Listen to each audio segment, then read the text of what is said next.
Así que vamos a Jonás capítulo 4, versículos del 6 al 11. Y dice la palabra del Señor: y preparó Jehová una calabacera, la cual creció sobre Jonás, para que hiciese sombra sobre su cabeza, y le librase de su malestar. Y Jonás se alegró grandemente por la calabacera. Pero al venir el alba del día siguiente, Dios preparó un gusano, el cual hirió la calabacera y se secó. Y aconteció que al salir el sol, preparó Dios un recio viento solano, y el sol hirió a Jonás en la cabeza, y se desmayaba y deseaba la muerte, diciendo: mejor sería para mí la muerte que la vida. Entonces dijo Dios a Jonás: ¿tanto te enojas por la calabacera? Y él respondió: mucho me enojo hasta la muerte. Y dijo Jehová: ¿tuviste tu lástima de la calabacera, en la cual no trabajaste, ni tú la hiciste crecer, que en espacio de una noche nació y en espacio de otra noche pereció? Y no tendré yo piedad de Nínive, aquella gran ciudad donde hay más de 120,000 personas que no saben discernir entre su mano derecha y su mano izquierda, y muchos animales. Padre Dios del cielo, estamos ante tu presencia. Te bendecimos, te exaltamos, te glorificamos, porque tú eres nuestro Dios, porque tú eres bueno, porque tú, Señor, haces evidente tu cercanía y tu compañía a nuestra vida cuando más lo necesitamos. Así que háblanos en esta mañana, háblanos a lo profundo de nuestros corazones, en el nombre de Cristo Jesús. Amén. Habían sido invadidos, habían sido oprimidos, habían sido colocados en una posición bien difícil, donde quizás si se resistían les costaba torturas, maltratos, hasta la vida. Las pocas pertenencias que quizás tenían les eran arrebatadas, o tenían que canjearlas por impuestos a ese país que los estaba oprimiendo. Quizás vieron sus amistades morir, familiares enfermarse, no tener los recursos para algún ungüento, algún medicamento. Quizás vieron sus pocas pertenencias irse poco a poco para poder cubrir gastos. Quizás vieron sus animales ser arrebatados o pagados en impuestos. Así que no era muy fácil para un país dominado por otro, invadido por otro, sobrevivir a esa invasión. Y Asiria fue bien cruel cuando hizo eso. Y la capital de Asiria era Nínive. Y Jonás vivía en el barrio donde ellos invadieron. Así que Jonás tuvo que vivir la pérdida de amistades, seres queridos, de sus pertenencias, verlas mermar poco a poco si tenía alguna. Y de momento Dios le habla. Y le habla a lo profundo del corazón. Y le dice: anda, ve a la gran ciudad de Nínive y proclama contra ella que su maldad ha llegado hasta mi presencia. Y Jonás en ese momento cobra una noción de profeta. Hoy la gente se muere por ser profeta. Hay hasta escuelas de profetas. Pero Jonás en ese momento está diciendo que, ¿qué? ¿Para dónde? ¿A decir qué?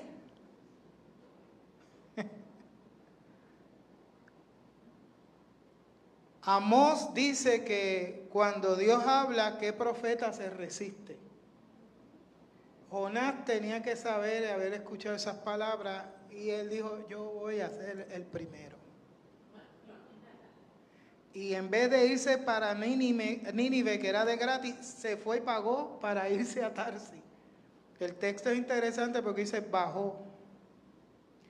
Y ahí empezaron las descendencias de bajar de Jonás. Porque luego que se monta en el barco también baja y se acuesta a dormir. Yo estoy hablando de Jonás hoy no porque estuve en un barco. Ya estaba inquieto con el personaje. Pero ya cuando estábamos llegando, el barco estaba llegando para acá, para Puerto Rico. En la madrugadita el barco se meneaba bien chévere, ¿verdad? Y yo pues, como yo duermo hasta de pie, cuando me mecen así, siento que estoy en una hamaca. Pero como el movimiento estaba, y ya eran como casi las 6, pues yo me despierto del movimiento. Y yo digo, ¿cómo este hombre Jonás, en medio de una tormenta, el barco se está sacudiendo con todas las fuerzas del viento que estaba ocurriendo? Y él está dormido.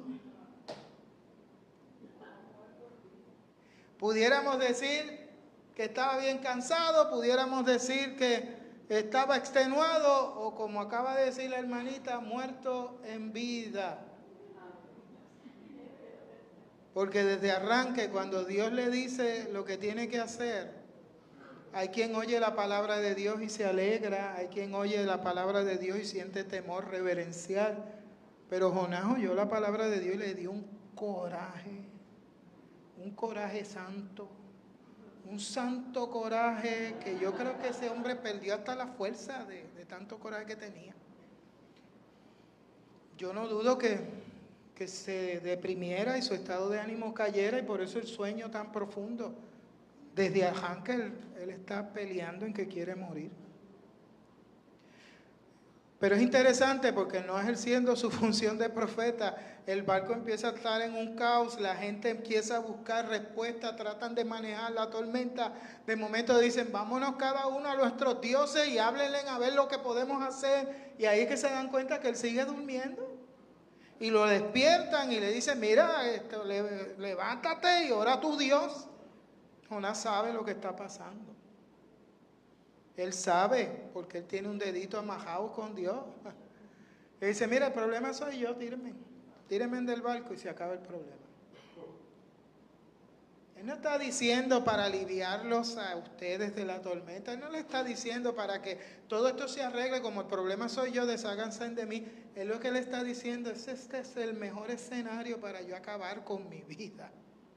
Láncenme a ese mar tempestuoso y se acabó todo, porque es lo que él quiere. Pero ahí es que entra el relato, todo el mundo le encanta, le fascina eso, ¿no? Y hasta hay coritos desde niños que nos criaron con eso y no le hizo caso a la palabra de Dios y vino un pez muy grande y ¡pum! No, Dios prepara el pez se lo lleva. Él desde ahí comienza a clamar a Dios.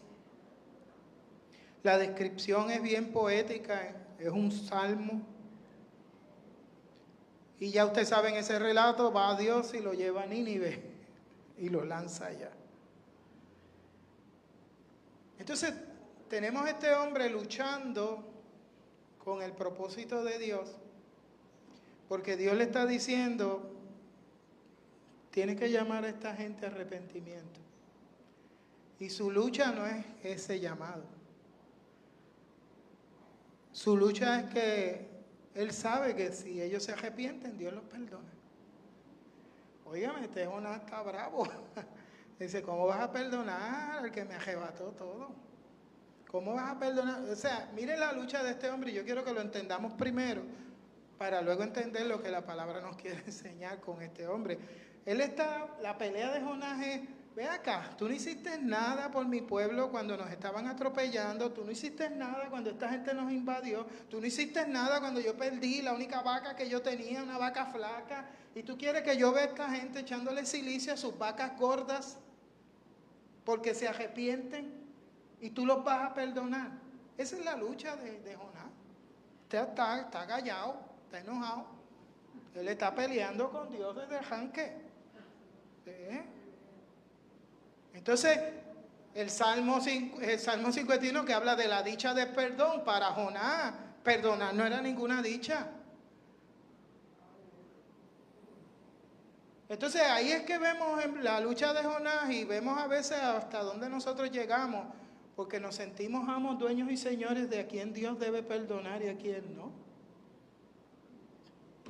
Jonás por lo menos justifica su causa en los atropellos a todo un país, a todo un pueblo, y incluyéndolo a él.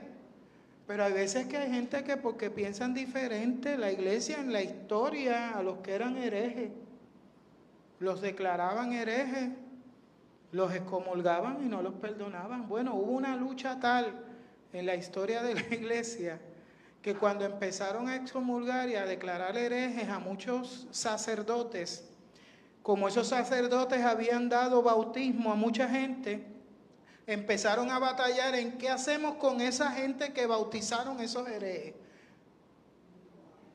¿Le anulamos su bautismo y los volvemos a bautizar? Mira hasta dónde llega la iglesia a veces, entendiendo, declarando quién es y quién no es merecedor del perdón, de la misericordia, de la compasión de Dios. Esto es bien serio. Jonás está enojado. Jonás no quiere misericordia ni compasión para nadie. Jonás quiere mínimo que sufran lo mismo o más de lo que él sufrió. Y quiere a Dios de aliado, y como Dios no está en esa página. Entonces ahí vemos que Dios no solamente está tratando con Nínive, está tratando también con Jonás. Dios sabe que tras el coraje de Jonás hay mucho dolor. Y mucho dolor justificado. El atropello, la opresión. Mire, es bien duro. Y es difícil cuando usted padece esas cosas. Cuando en un empleo son injustos con usted, precisamente porque usted está haciendo el trabajo bien. Cuando una expareja quiere dejarlo en la ruina. Cuando un vecino se altera contra usted por cualquier tontería y le hace la vida imposible. Entonces nos toca encima de todo ese atropello que es una injusticia.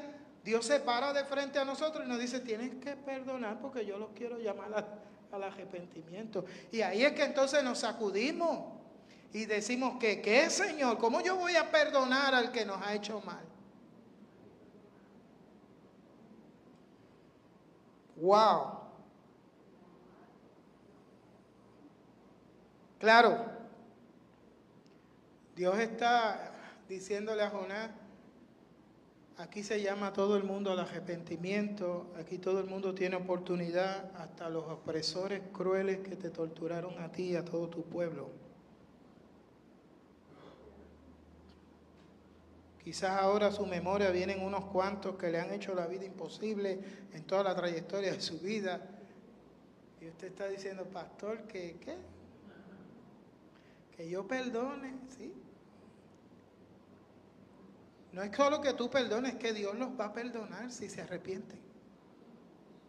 Y esa es la lucha de Jonás, y Jonás está armado y dice, no, yo no quiero, y va y predica para salir del paso y se va de la ciudad porque la ciudad se vuelve en arrepentimiento. Claro, lo interesante es esa proclamación de ese arrepentimiento. Hasta los animales los pusieron en ayuno. Hasta los animales les tiraron silicio. Quizás Jonás no está tan impresionado, pero el ver que el rey mismo comienza a tirarse el silicio y comienza a tomar unos actos, el texto nos está diciendo que ese gobierno empezó a cambiar. Que esa estructura empezó a asomarse al cambio. Entonces el perdón de Dios no es meramente el que nosotros aguantemos y toleremos que nos hagan lo malo y lo malo, no. Es que el que ha sido victimizado desde el evangelio confronta a ese opresor, a ese que te ha hecho mal.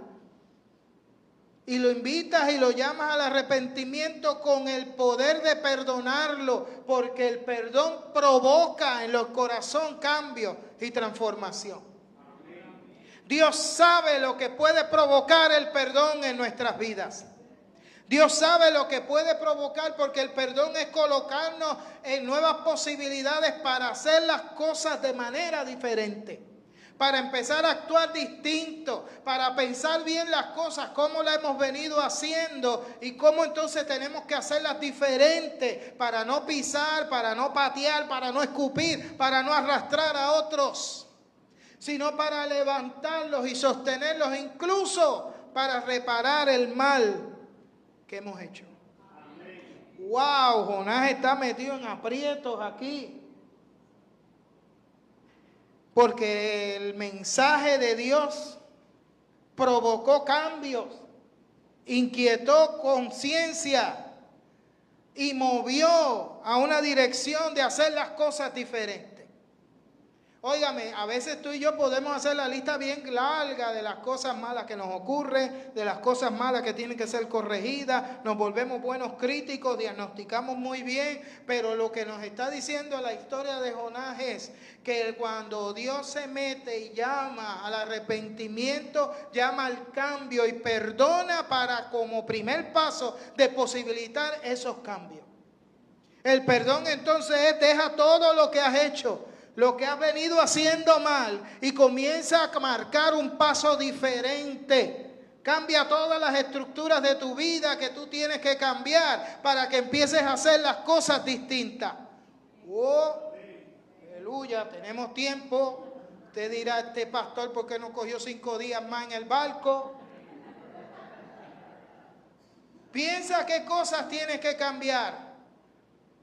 Porque Jonás no pelea, Jonás está claro que Dios perdona. Él no tiene un conflicto teológico, él no está en su mente pensando: ay, bueno, los perdonará, no agarra una margarita y los perdona, no los perdona, y a deshojar margarita, a ver qué pasa. No, él sabía que esto no era un acto de ver qué pasa. Él sabía que si esa gente de corazón se arrepentía, Dios los iba a perdonar. Él no tenía duda en eso. Él lo que está es en contra de que eso sucediera, porque es lo que está teniendo dudas en el cambio. Es lo que está teniendo dudas en que la gente pueda empezar de nuevo. Que le damos oportunidad y vuelve de nuevo a lo mismo. Pues Jonás está siendo confrontado y se le está diciendo: no, pero es que este cambio no es superficial. Esto no es perdóname y lo vuelve a hacer. Esto es perdóname, pero con la conciencia de examinar profundamente qué tengo que hacer diferente. Aleluya. ¿Cuántos se sienten perdonados por Dios? ¿Cuántos saben que Dios los ama y los perdona? Sabemos que Él nos ama y nos perdona. Ahora entonces viene la gran pregunta: ¿cuántos cambios estamos haciendo para honrar ese perdón que Dios nos está dando? ¿Cuántos análisis estamos mirando? A ver, bueno, esto tengo que modificarlo. Yo no puedo seguir siendo tan rabioso si antes lo era, porque Dios me perdonó. Yo no puedo seguir siendo tan rencoroso. Yo no puedo seguir siendo tan en el campo le dicen jaiba, ¿verdad? Tan listo. Y en el mundo de la listería, como que quítate tú para ponerme yo. Eso decía una canción antes, ¿verdad? Y entonces estamos como que forcejeando y no. Si hay un perdón, ese perdón te coloca en la posición de que todas las cosas sean nuevas. Y las cosas viejas entonces realmente pasaron. Pero esas cosas nuevas no es que meramente Dios las produce, Él las va a proponer, pero tú y yo tenemos que abrazarlas conscientemente. Tú y yo tenemos que examinar. Hay un corito de la época de Vicente, ¿te acuerdas? Vicente siempre se acuerda, porque tiene una buena memoria, que decía: y las cosas que yo hacía ya no las hago más. Y las tienes enumeradas. Estás conscientemente de esas cosas que hacías que tienes que cambiar. O cambias algunas y otras no. Jonás tenía que ser bien javioso de antes, desde antes que Dios lo llamara.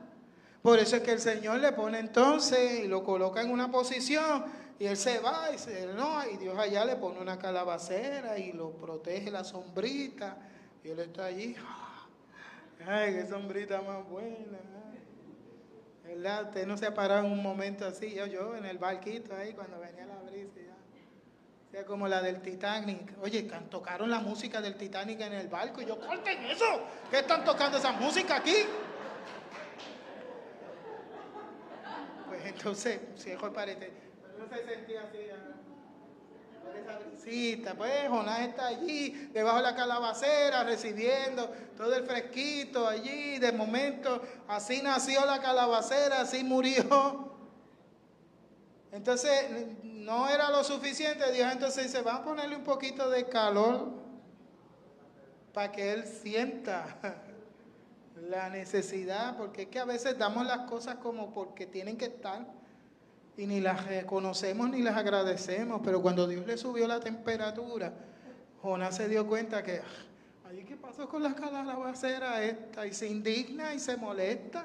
Y el Señor le pregunta, ¿estás enojado? Hasta la muerte. Mira que, ¿te das cuenta que él era así? Entonces cuando venimos a los pies de Cristo cambiamos.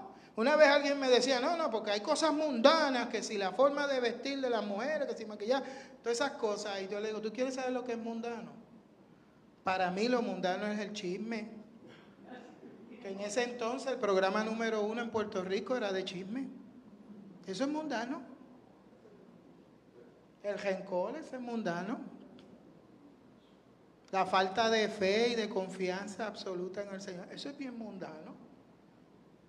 ¿Quieres saber lo que es mundano? La opresión, el sentirte por encima de Jonás con todas sus luchas, se está sintiendo por encima de Nínive. Siente que él puede decidir por Dios, además se está sintiendo hasta por encima de Dios. Él está cayendo en una contradicción, porque se decía, no, que si son paganos, son idólatras y no participan de las misericordias de Dios. Y él, que es más hebreo que los hebreos, maestro y profeta, y no está participando de las misericordias de Dios porque no las quiere para nadie más que para él. Entonces, ¿cómo nosotros hacemos la línea de lo que agrada a Dios y lo que no agrada a Dios? Yo creo que tenemos que asomarnos al corazón de Dios. Jonás fue llevado a ese punto. Dios le dice, oye, ¿te enoja? Mire, dice, pero Dios le dijo a Jonás, ¿tienes razón de enfurecerte tanto por la planta? Y ahí es que él contesta, malcriado al fin, claro que la tengo. Le respondió, me muero de rabia. Qué bueno que Dios nos comprende cuando decimos esa idiotez. Digo, cuando hacemos esas cosas. Dios nos comprende. Y el Señor le dice, tú te compadeces de una planta. Mire qué gentil, le está poniendo emociones que Jonás no tiene. Jonás hace rato que no tiene compadecimiento y él le dice, tú te compadeces de una planta. Sin ningún esfuerzo de tu parte creció en una noche y la otra pereció. Y de Nínive, una gran ciudad, donde hay más de 120,000 personas que no distinguen entre su mano derecha e izquierda, o sea, que no conocen, que no disciernen, porque si hay algo que nos lleva a ser opresores es la ignorancia, y no voy a entrar en más detalles de eso, pero que mucha ignorancia se comete en este tiempo desde la silla alta del planeta, ¿no? Y se oprime, y Dios entonces nos llama al arrepentimiento. Jonás, esta gente no conoce, pero fueron llamados al arrepentimiento y sin conocer respondieron. Tú conoces y te resistes al que Dios que conoce, que es Dios de compasión y misericordia. A veces perdemos el paso. A veces dejamos que las circunstancias sean las que nos determinen. Y entonces si la estamos pasando difícil y la estamos pasando mal y viene una detrás de la otra, entonces empezamos a definir no solamente cómo debe ser nuestra relación con Dios, sino cómo debe ser Dios ante eso. Y hemos perdido de vista que Dios es un Dios de compañía, que está ahí con nosotros, animándonos la vida, no solo la nuestra, aún de los que nos hacen mal. Y que desde ahí empiecen nuevos comienzos, nuevas creaciones, nuevo cielo, nueva tierra. Nosotros en Cristo Jesús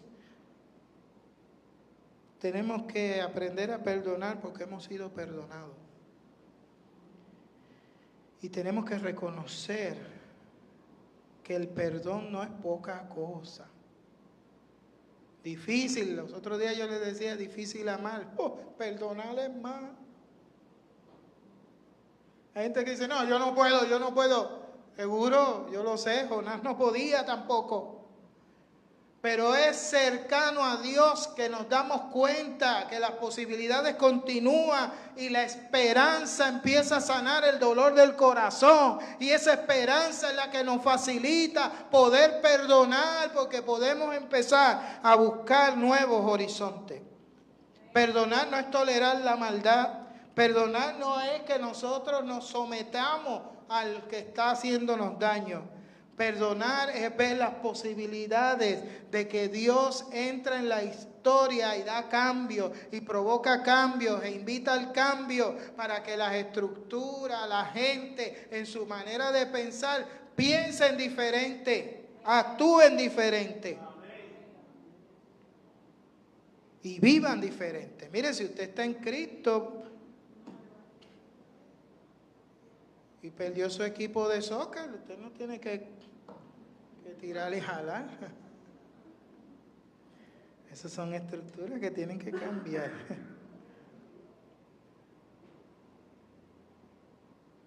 Ay, Señor.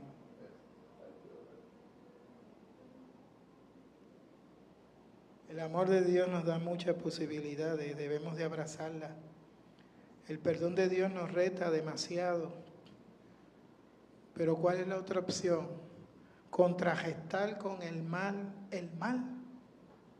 El apóstol Pablo decía, no seas vencido de lo malo, sino vence con el bien el mal. Y esa es la opción de Dios. Dios ofrece oportunidades. Dios no está amenazando esta ciudad diciéndole, si no hacen lo que yo diga los castigo. Dios los está llamando al arrepentimiento, porque el arrepentimiento da nuevas posibilidades. Es con el bien, con el perdón, con el amor, con esa compasión que se comienza a construir nuevas cosas. Cuidado, iglesia, de hacernos dueños de a quien a Dios perdona. Cuidado de devaluar y empequeñecer a Dios, diciéndole a quién Él tiene que perdonar. Al que viene a Él, Él no lo echa fuera. Y todo aquel que viene con un profundo sentido de arrepentimiento, buscando nuevos comienzos, Dios va a conectar con él o con ella. Porque Dios es amor. Estemos puestos de pie, amados hermanos. Es interesante porque Dios dejó a Jonás con una pregunta y así cierra el libro. ¿No habría yo de compadecerme?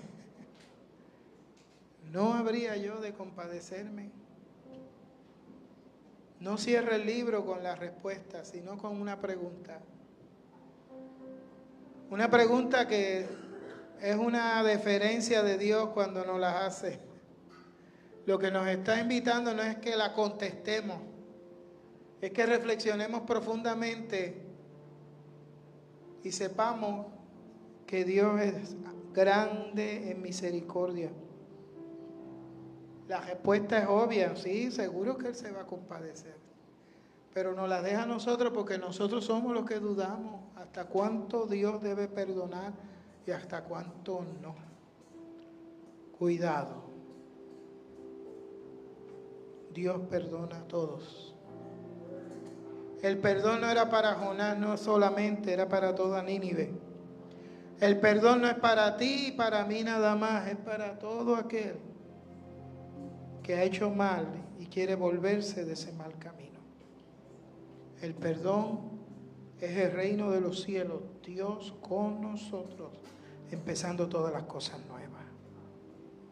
Ahí donde estás, inclina tu rostro. Posiblemente tú estés altamente de acuerdo conmigo en que Dios perdona y que posiblemente te estás muy claro en que Dios te ha perdonado. Pero la pregunta importante que nos levanta Jonás es: ¿qué tenemos que hacer para consolidar ese perdón? ¿Qué cosas nuevas tengo que empezar a producir? ¿De cuáles me tengo que deshacer? ¿Cuáles tengo que añadir? ¿Cuáles tengo que abrazar porque son buenas ya y Dios las quiere ahí en nuestros corazones? El perdón es una invitación profunda a reflexionar quiénes somos y cómo vivimos y cómo manejamos el mal que nos hacen y el mal que hemos hecho. Y desde ahí ver el mar de posibilidades que Dios nos da. Padre eterno, Dios del cielo, nos humillamos ante tu presencia y te pedimos, Dios, que tengas compasión de nosotros. Te agradecemos porque como comprendiste a Jonás, así también nos comprendes. Comprendes el coraje de Jonás, comprendes cómo su conocimiento no lo estaba aplicando correctamente. Comprendes a todo un pueblo que oprimía, toda una Nínive que sabía hacer daño, pero no conocía ni discernía en su mano derecha e izquierda cómo hacer el bien. Y a todos tú te acercas desde tu misericordia para hacernos nuevas criaturas. Gracias, Dios. Gracias, Jesús.